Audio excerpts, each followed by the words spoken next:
So we have completed the adipose tissue metabolism and the function of the adipose tissue. We know that the adipose tissue, the liver, and almost all the organs are responsible for storing the fat in the form of depot fat or triacylglycerol.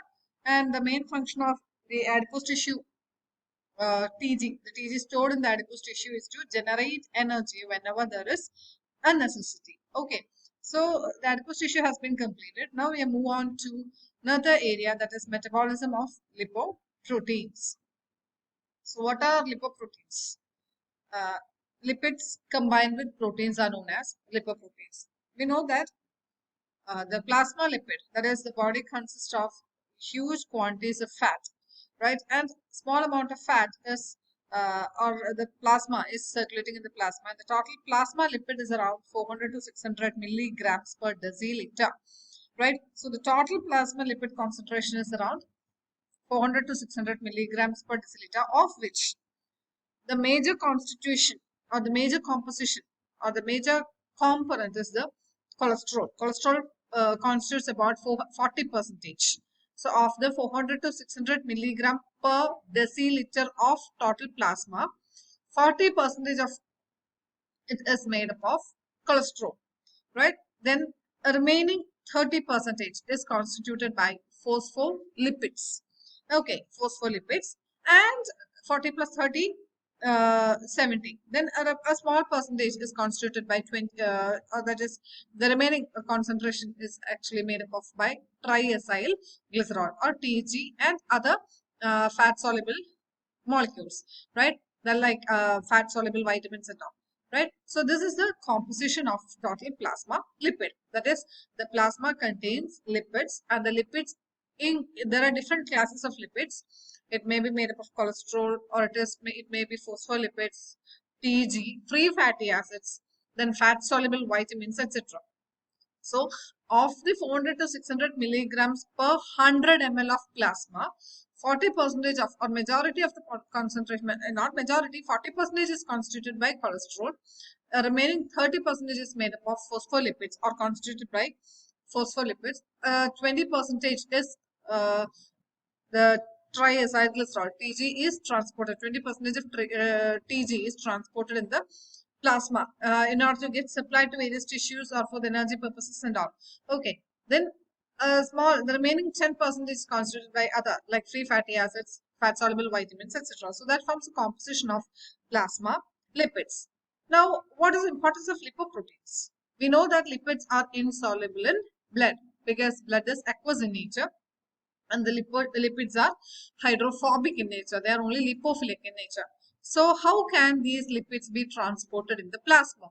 That is made possible with the help of protein molecules, right? So the proteins combines with lipids to form lipoproteins, right? So all these TGs, the cholesterol, the phospholipids, etc., transported with the help of protein molecules, and proteins then they pack the lipids within the protein molecule to give rise to lipoproteins. So that we can see only the protein molecules in the circulation, but within the protein molecule we are having the lipids. Okay, so they are accommodated within the protein molecules. So that the protein, we know that it's having a hydrophilic structure, and this hydrophilic part will be exposed out. And these phospholipids, it's made up of phosphate and lipids, right? So the phosphate, the hydrophilic part, the polar head is facing the exterior, and the non-polar tail will be facing the interior, right? So this is the structure of a lipoprotein, right? It's a lipoprotein. So these we know that TG is purely hydrophobic in nature, so it will be packed within the molecule. So TG, this green globules are the TGs. Now what is this yellow colored substance? They are cholesterol esters. That is, cholesterol is bound to free fatty acids. Cholesterol bound to fatty acids. How is the cholesterol bound to fatty acid? In the next chapter, I'm going to take the structure of a cholesterol. So in the structure of cholesterol, we have in the third position of the cholesterol we are having a OH group. And OH group is present on the third position of the structure of cholesterol. And on this OH group, the H will be removed, and there the fatty acid will be coming and getting attached, so that cholesterol esters are formed.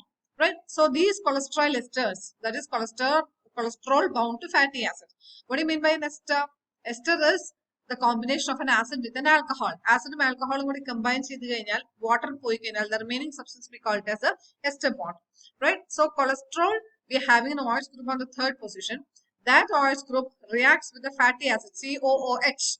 Right? Fatty acid, we are having a carboxyl group. So the carboxyl group of the fatty acid and the OH group on the third position of the cholesterol reacts together, removing a water molecule, and an ester bond will be formed. So the remaining compound we call it as the cholesterol esters. You can see cholesterol in the body in two forms: free cholesterol and cholesterol esters.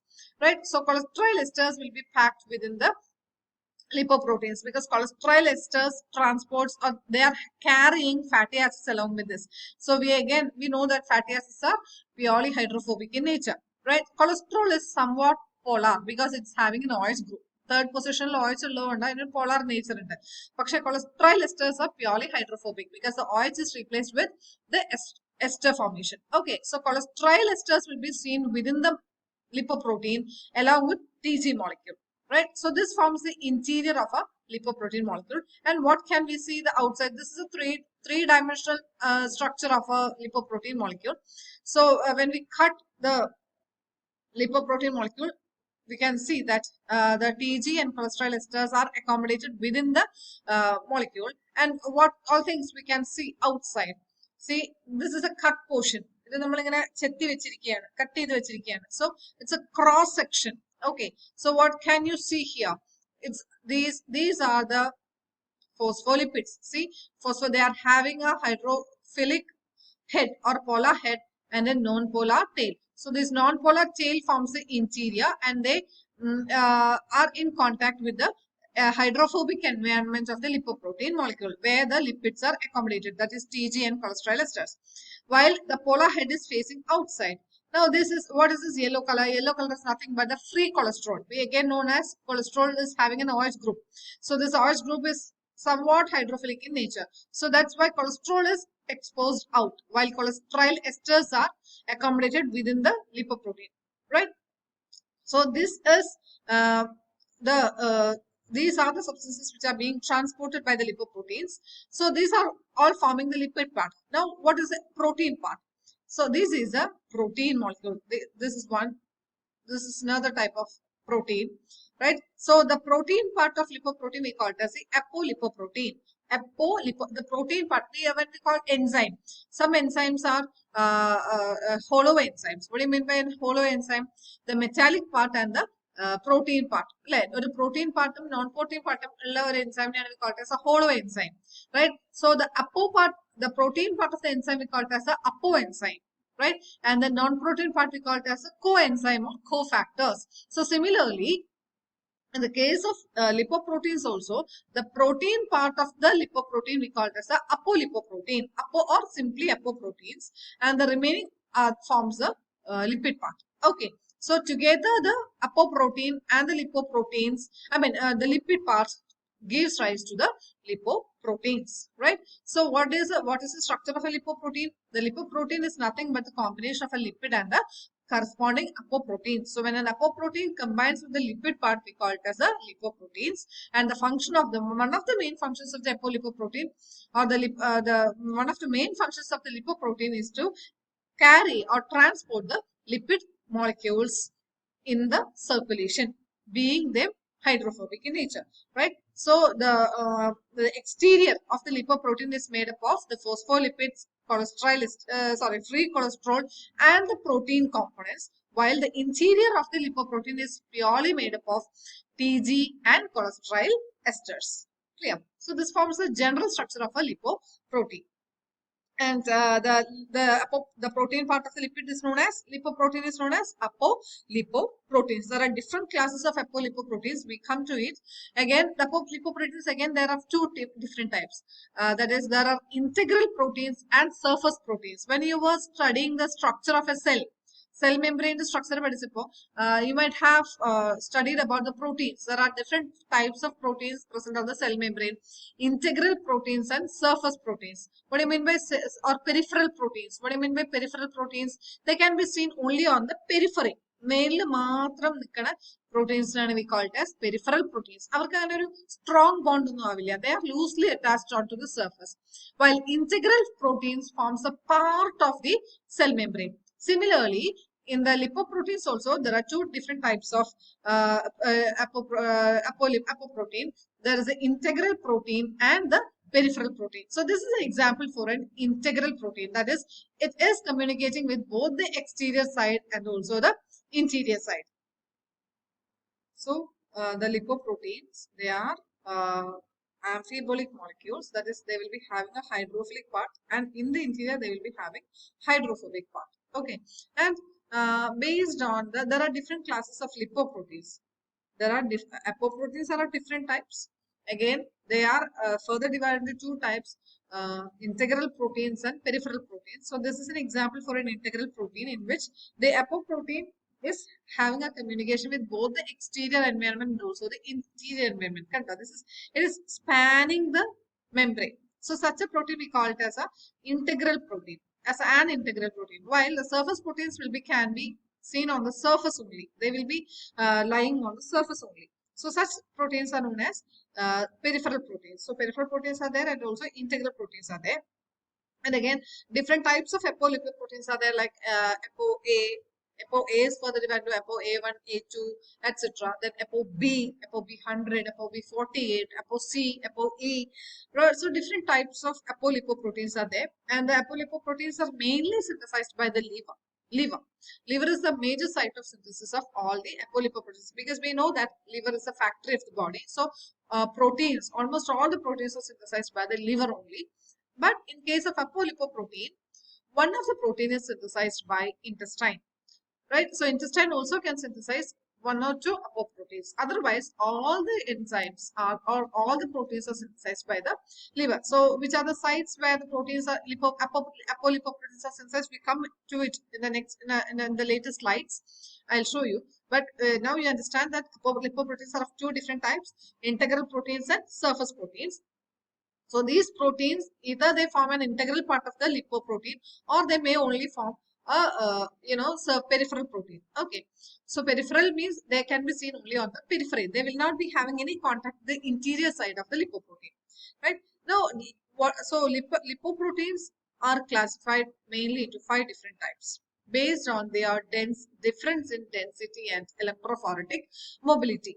So when we are allowing a plasma to get centrifuged, or when plasma is centrifuged, we know that plasma contains different type of biomolecules, and one of the major constituents of the plasma is lipids, right?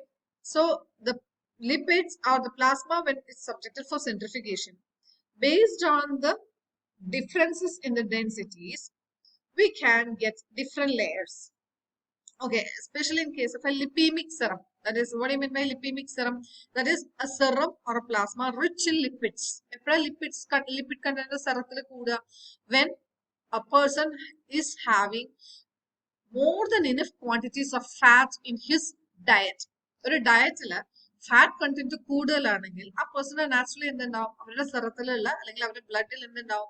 Fat content കൂടുതലായിരിക്കും. Especially when you're having biryani for your lunch. Immediately after having your lunch, if you take blood എടുത്തിട്ട് plasma separate ചെയ്ത് plasma centrifuge ചെയ്യുകയാണെങ്കിൽ you can see that the plasma is rich in fat, because what is happening? The